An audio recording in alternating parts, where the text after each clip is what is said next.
الدین کا چراغ نسل در نسل ہوتا ہوا جب الدین ہفتم کے ہاتھ آیا، ایک سیدھا سادہ انسان تھا، تو اس نے باپ کی وفات کے اگلے ہی روز چراغ زمین پر رگڑا، جس سے فضا میں دھواں پھیل گیا، اور پھر اس دھوئیں سے ان کا خاندانی جن خوفناک کہے لگاتا ہوا نمودار ہوا۔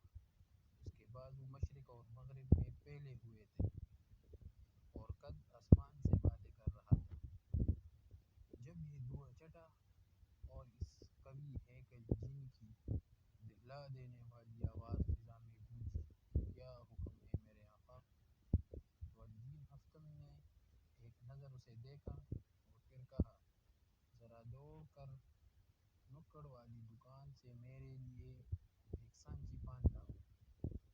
جن کو اپنے نئے آقا کے اس حکم کی تعمیل میں بڑی شرم محسوس ہوئی، مگر اس نے تعمیل کی اور دوبارہ ہاتھ باندھ کر کھڑا ہوا۔ الدین نے اسے حکم کا منتظر پایا اور کہا، نہانا چاہتا ہوں، بالٹی اٹھاؤ اور سرکاری نلکے سے پانی بھر کر اسے صحن میں رکھ دو۔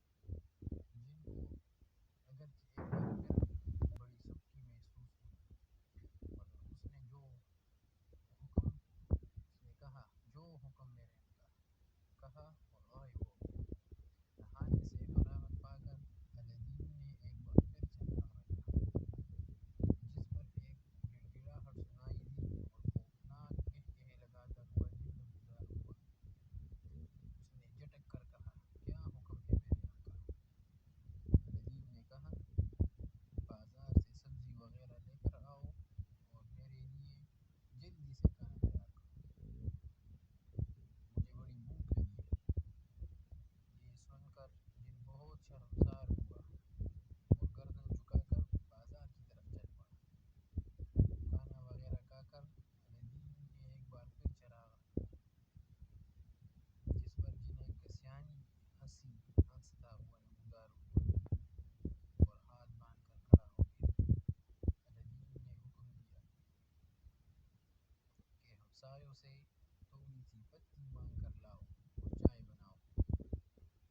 یہ سن کر پسینے کے قطرے جن کی پیشانی پر نمودار ہوئے، جو اس نے فوراً ہاتھ سے پونچھ ڈالے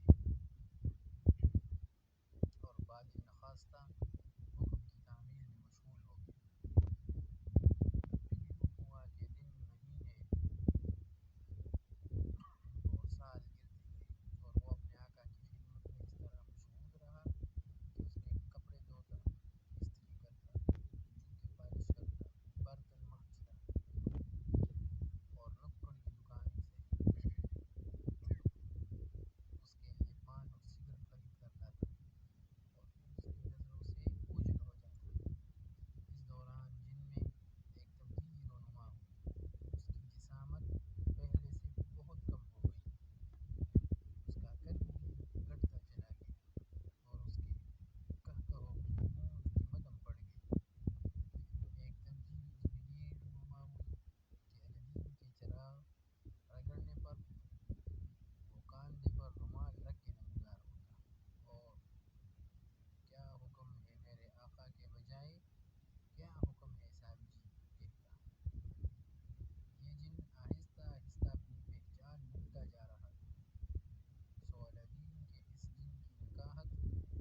جلانے کے لیے چراغ